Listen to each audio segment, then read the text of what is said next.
Salut les cinquièmes, c'est Madame Dupuis. Aujourd'hui, on corrige l'activité 17 qui portait sur cette question: que deviennent les aliments une fois digérés? Pour la question 1, vous deviez compléter ce tableau en indiquant le pourcentage moyen de nutriments dans chacun des organes.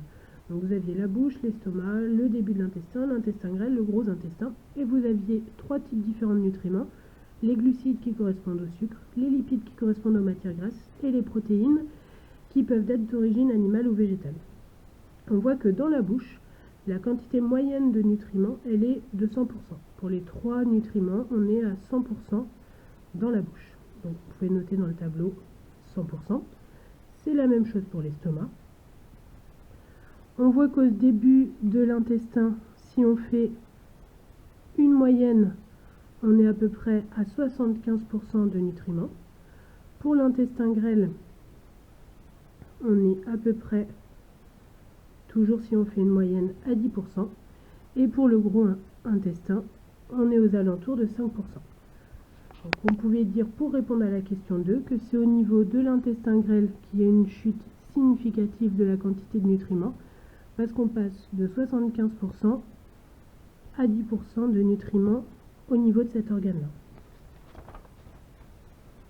Pour la question 3, vous deviez comparer la quantité de nutriments à l'entrée de l'intestin grêle et à la sortie de l'intestin grêle. Donc là, vous avez une portion d'intestin grêle.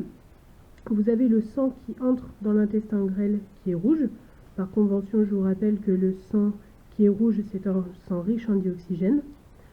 Et vous avez le sang bleu qui sort de l'intestin grêle. Et ce sang bleu, il est riche en dioxyde de carbone. Pareil, ça on l'avait déjà vu. Vous voyez qu'à l'entrée de l'intestin grêle, la quantité de nutriments, elle est d'1,5 g par litre. À la sortie de l'intestin grêle, la quantité de nutriments, elle est de 3,5 g par litre. On peut donc observer qu'on a une augmentation de la quantité de nutriments quand le sang passe par l'intestin grêle. En effet, on peut voir que le sang arrive dans l'intestin grêle, il est pauvre en nutriments, et quand il ressort de l'intestin grêle, il est riche en nutriments parce qu'il a gagné 2 g par litre de nutriments. On peut donc en déduire que le sang va récupérer les nutriments au niveau de l'intestin grêle. Je vous rappelle qu'on avait vu dans le précédent chapitre que le sang récupère le dioxygène au niveau des poumons et plus précisément au niveau des alvéoles, et que le sang il se débarrasse du dioxyde de carbone, pareil, toujours au niveau de ces mêmes alvéoles. Donc ça c'était pour ce qui concernait les gaz, et on voit que maintenant au niveau des nutriments, ça se passe au niveau de l'intestin grêle. Pour la question 4, vous deviez étudier ce document-là, celui-ci, et le petit texte ici, et vous deviez dire pourquoi l'intestin grêle, c'est une surface particulièrement sympathique pour faire des échanges de nutriments entre le sang et l'intestin grêle. Premier argument, on voit ici, on a l'intérieur d'un intestin grêle qui est photographié, et on voit que l'intérieur de l'intestin grêle, il est richement vascularisé. Ça veut dire qu'il est plein de petits vaisseaux sanguins, et forcément, si un organe est plein de petits vaisseaux sanguins, c'est un endroit privilégié pour faire des échanges entre l'intérieur de l'intestin et le sang. Sur ce document-là, on peut voir que l'intestin grêle, il est plein de replis. Vous avez sur sa surface de nombreux replis comme ça, et vous avez sur ces replis à nouveau plein de petits replis qui s'appellent des villosités intestinales. Donc forcément, si on a un organe qui est très très riche en replis, sa surface d'échange va être beaucoup plus importante que s'il n'en a pas. C'est comme si vous deviez calculer en mathématiques le périmètre de ces deux surfaces. Vous voyez bien que le périmètre ici de cette forme serait beaucoup plus grand que le périmètre de ce cercle.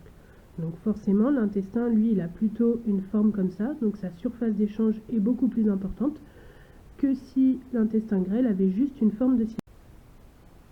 Le dernier argument pour dire que l'intestin grêle est une surface d'échange vraiment pratique pour faire des échanges entre le sang et du coup l'intérieur de l'intestin grêle. L'intestin, c'est un organe qui fait 7 à 8 mètres de long.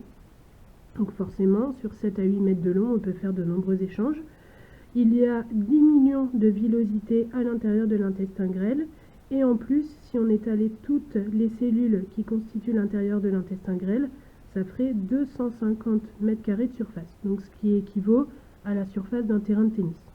Donc vraiment, l'intestin grêle, c'est une surface très très pratique pour faire des échanges entre l'intérieur de l'intestin et le sang, parce qu'il y a beaucoup de vaisseaux sanguins. L'intérieur de l'intestin est très très replié et a de nombreuses villosités intestinales. Ce que j'ai pas dit, c'est que la paroi de l'intestin est très très fine, et en plus, comme on l'a vu ici, l'intestin est très long. Donc pour tous ces arguments, on peut dire que l'intestin, c'est vraiment une surface très privilégiée pour... Enfin, dans la question 5, vous deviez expliquer et montrer le chemin des nutriments.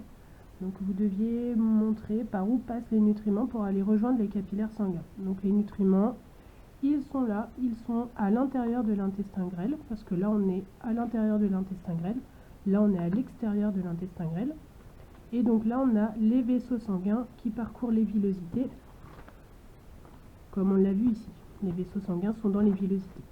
Donc là vous avez un capillaire sanguin qui est donc à l'intérieur de la paroi de l'intestin, et là vous avez l'intérieur de l'intestin, et donc les nutriments, vu qu'ils viennent d'être digérés et qu'ils sont dans le tube digestif, ils se retrouvent à l'intérieur. On l'a dit tout à l'heure, la paroi de l'intestin étant extrêmement fine, et bien les nutriments, ils ont juste à traverser la paroi pour se retrouver dans les capillaires sanguins, et donc après aller alimenter le reste des organes.